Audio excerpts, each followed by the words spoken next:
जान के दुश्मन को अपनी जान कहते हैं कि हम अपनी जान के दुश्मन को अपनी जान कहते हैं। मोहब्बत की इसी मिट्टी को हिंदुस्तान कहते हैं, हिंदुस्तान कहते हैं कि हम हिंदुस्तानी मारना भी जानते हैं और बचाना भी। हमने दुश्मन के लिए फाइटर जेट्स बनाए, संगीन बनाई, और जब टूटने लगी सांसों की डोरी तो हम ही ने वैक्सीन बनाई।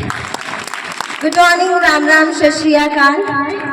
उभरती उमंगें, उभरती अदाएं, जिंदा दिली के शहर डीडवाना की गूंजती हवाएं, और आजाद हिंदुस्तान के फलक के नीचे उपस्थित इस प्यारी सी सभा में मैं आप सभी का तहे दिल से स्वागत करती हूँ। As you all know, today we are here to celebrate a very auspicious occasion, that is Independence Day. So first of all, happy Independence Day to my respected principal sir, chairman sir, all my respected teachers, parents, villagers and all my elder and younger brothers and sisters. आजादी, यूँ तो इस शब्द का use हम कई बार करते हैं, लेकिन कभी सोचा है what's the real meaning of independence? कि करेंसी पे बापू की फोटो, लाल किले पे तिरंगा, करेंसी पे बापू की फोटो, लाल किले पे तिरंगा, सड़क पर भारत माता की जय और स्कूलों में विंध्य हिमाचल यमुना गंगा। क्या सिर्फ इतनी सी आजादी काफी है?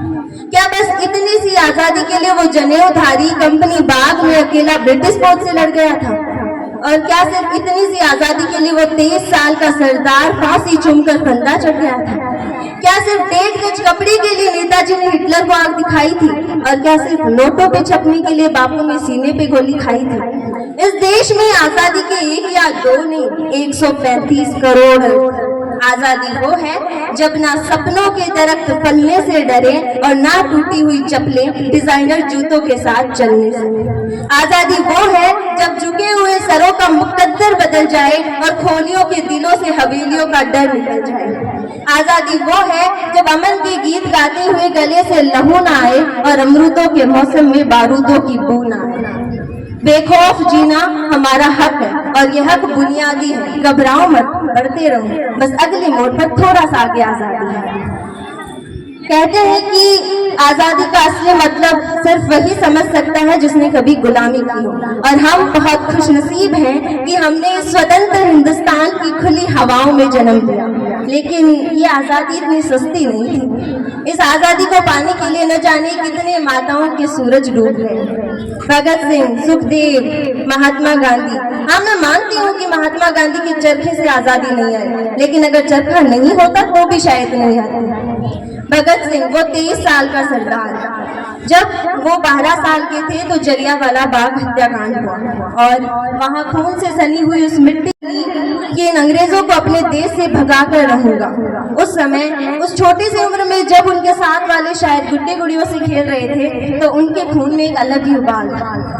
एक बार की बात है, नन्हा भगत मिट्टी में कुछ दबा रहा था। बापू ने पूछा तो भगत ने कहा कि बापू, इनकलाबी हो रहा हूँ, मिट्टी में पिस्तौल बो रहा हूँ। एक तीर से हजारों बंदूकें जन्म लेंगी, इतनी गोलियां चलेंगी कि अंग्रेज गिन नहीं पाएंगे। और सच में उनकी दागी हुई गोलियां गिनने में अंग्रेजों का नंबर सिस्टम भी फेल हो गया।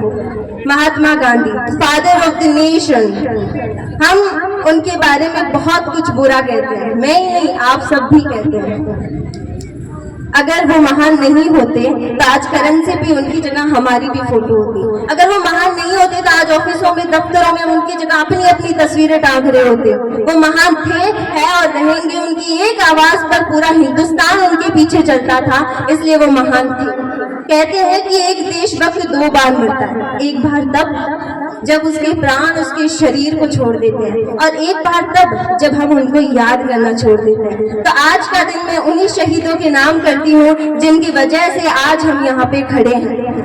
और वो जवान, वो फौजी भाई जो आज भी सरहद पर हमारी रक्षा कर रहे हैं, उन्हीं के लिए कुछ लाइन कहना चाहूंगी कि हम हिंदुस्तानी, मोहब्बत, अमन और सुलह के हमराज हम ही हैं। विश्व शांति के लिए उठने वाली सबसे बुलंद आवाज हम ही हैं। दिखा लो, देख लो हमारी हिस्ट्री उठाकर, पिछले 5000 सालों में हमने किसी पर अटैक नहीं किया, कहीं जंग का कहर तोड़ा नहीं, लेकिन किसी ने हमारी तरफ आंख उठाकर देख लिया तो हमने उसे देखने लायक छोड़ा भी नहीं।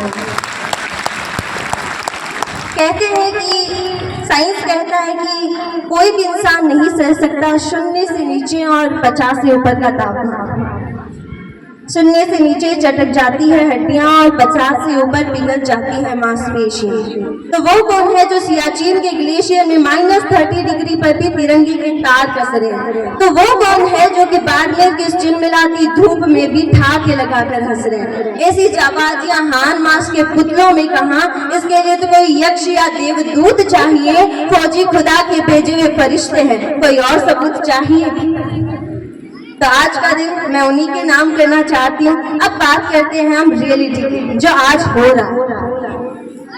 उस टाइम देश मर जाने को, मिट जाने को, कट जाने को कहता था। वो देशभक्ति थी, वो उस दौर की कसौटी थी, क्योंकि उस टाइम देश बलिदान मांगता था। लेकिन आज देश बलिदान नहीं मांगता। आज अगर आप सच्चे मन से अपनी पूरी लगन से अपना काम करते हो तो वही सच्ची देशभक्ति है। और आज हमारे लिए देशभक्ति क्या है हम सबको पता है। सुबह सुबह उठ के हम सब ने अपनी व्हाट्सएप, इंस्टा, फेसबुक की आईडी बदल दी, 3 रंग से रंग दिया। कल वो वापस चेंज हो जाएगी। साल में 2 बार तिरंगा लेकर भारत माता की जय कह देते हैं। यही देशभक्ति बाकी रह गई है। शायद मेरे हिसाब से तो हम ही हैं जो अपने देश को अंदर से खोखला कर रहे हैं। कहने को तो हम सबसे बड़ी लोकतंत्र है, जहाँ हिंदू पैदा होते हैं, मुसलमान पैदा होते हैं, सिख और ईसाई भी पैदा होते हैं, लेकिन बदकिस्मती है कि अब इंसान पैदा नहीं होते।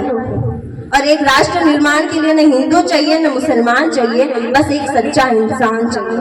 जरा सोचो, ये पेड़ पौधे और शाखाएं भी परेशान हो जाए अगर परिंदे भी हिंदू और मुसलमान हो जाए।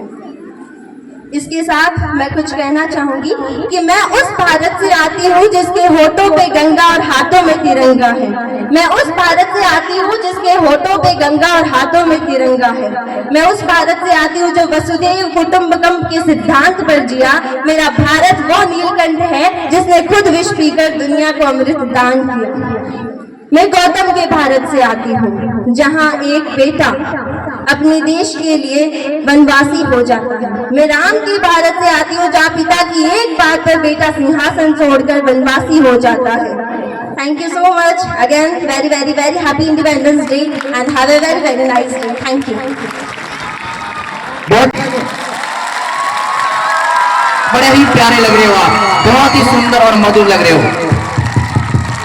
Dear students,